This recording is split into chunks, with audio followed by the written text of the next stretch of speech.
চলুন দেখে নেওয়া যাক দেশের কিছু তাজা খবর। পাকিস্তানের সেনা প্রধান জেনারেল আসিম মুনির বলেছেন, তিনি ভারতীয় সেনাবাহিনীকে উপযুক্ত জবাব দেওয়ার জন্য দেশকে দেওয়া প্রতিশ্রুতি পূরণ করেছেন। তিনি বলেন, কোরআনে বলা হয়েছে, ছোট বাহিনী প্রায়শই একটি বিশাল সেনাবাহিনীকে পরাজিত করে। আমাদের সেনা এবং পাকিস্তানের জনগণ যে কোনো আক্রমণের বিরুদ্ধে ইস্পাতের প্রাচীরের মতো দাঁড়িয়ে আছে। ভারত আমাদের ভয় দেখাতে পারবে না, তাদের কাছে যত অস্ত্র বা সেনাবাহিনী থাকুক। নেক্সট আপডেট, জোকা থেকে মাঝেরহাট পর্যন্ত মেট্রোর পার্পল লাইনের যাত্রীদের জন্য সুখবর। মেট্রো কর্তৃপক্ষ জানিয়েছেন, 13 মে থেকে ওই রুটে 40টির বদলে দৈনিক 62টা ট্রেন চলবে। ওই রুটে জোকা থেকে মাঝেরহাট পর্যন্ত আপাতত ট্রেন চলে। মঙ্গলবার থেকে ওই রুটে মেট্রোর সংখ্যা বাড়ছে। 62টির মধ্যে 31টি চলবে আপ লাইনে ও 31টি চলবে ডাউনে। 24 মিনিট অন্তর ট্রেন চলবে। আগে আপ ডাউন মিলিয়ে 20টি করে মোট 40টি মেট্রো চলতো এই লাইনে। নেক্সট আপডেট, এবার শুরু হতে চলেছে আইপিএল।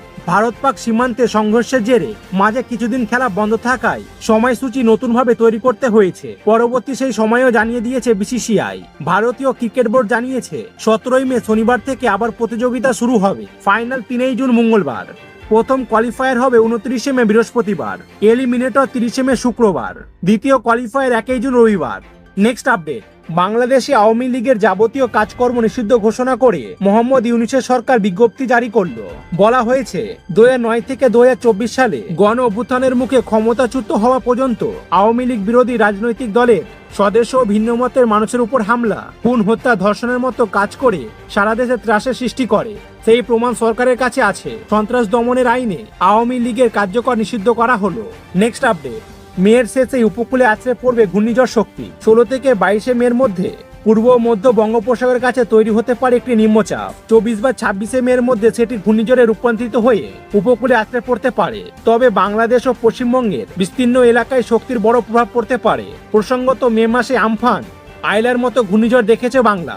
নেক্সট আপডেট, পিএম মোদির দেশবাসীর উদ্দেশ্যে ভাষণের আগেই ভারত পাক উত্তেজনা নিয়ে মুখ খুললেন ইউএস প্রেসিডেন্ট ডোনাল্ড ট্রাম্প। তিনি জানিয়েছেন, আমরা একটি পরমাণু যুদ্ধ রুখে দিয়েছি। আমার মনে হয় এটা একটা পারমাণবিক যুদ্ধ হতে পারত, যার পরিমাণ খারাপ হতো, লাখ লাখ মানুষের মৃত্যু হতে পারত। এদিকে ভারত জানিয়েছে যে শনিবার পাকিস্তানের ডিজিএমও ভারতের ডিজিএমওর সঙ্গে যোগাযোগ করার পরে যুদ্ধবিরতি সম্মত হয় দুই দেশ। নেক্সট আপডেট, উত্তর কলকাতার বটতলা এলাকার যৌনপল্লীতে একটি লোককে ঘরের ভেতরে আটকে এটিএম কার্ড হাতিয়ে লাখাধিক টাকা লুট। অভিযোগের ভিত্তিতে 2 যৌন কর্মীকে গ্রেপ্তার করেছে পুলিশ। ফারাক্কার ওই বাসিন্দা যৌনপল্লীতে গিয়েছিলেন। অভিযুক্তরা সেখানে থাকা একটি ঘরের ভেতরে নিয়ে গিয়ে আটকে রেখে তার উপর হামলা চালায়। তারপর তার এটিএম কার্ড হাতিয়ে নিয়ে পিন জেনে 1,30,000 টাকা তুলে নেয় বলে অভিযোগ। নেক্সট আপডেট, নদিয়ায় হাঁসখালি থানায় 4 জন অনুপ্রবেশকারীকে গ্রেপ্তার।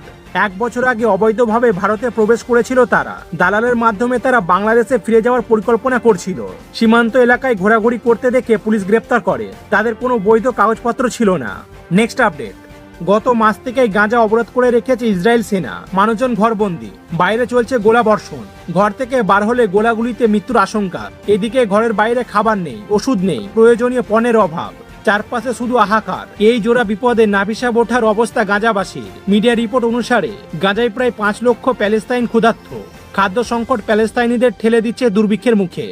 নেক্সট আপডেট, বিদেশ সচিব বিক্রম মিশ্রির ভারত পাকিস্তানের সংঘর্ষ বিরতির ঘোষণার পর সোশ্যাল মিডিয়ায় তাকে অ্যান্টি ন্যাশনাল ইত্যাদি অপপ্রচার করা হচ্ছে। তার মেয়েও কটাক্ষের শিকার। তিনি খুবই সৎ এবং পরিশ্রমী। কেন্দ্রের সিদ্ধান্তের কারণে তাকে এভাবে আক্রমণ করা মেনে নেওয়া যায় না। নেটিজেনেরা মিস্ত্রিকেই দায়ী করে, কিন্তু সিদ্ধান্ত তো শীর্ষ স্তরের।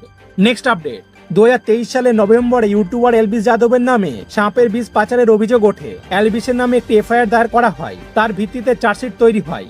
সেই এফআইআর ও চার্জশিটের বিরুদ্ধে এলাহাবাদ হাইকোর্টে মামলা করেছিলেন এলভিস। সোমবার তা খারিজ করে দিয়েছে আদালত। তার বিরুদ্ধে মাদক পার্টি আয়োজন করা, বিদেশিদের ডেকে সাপের বিষ এবং অন্যান্য নেশাদ্রব্য খাওয়ানোর অভিযোগ রয়েছে।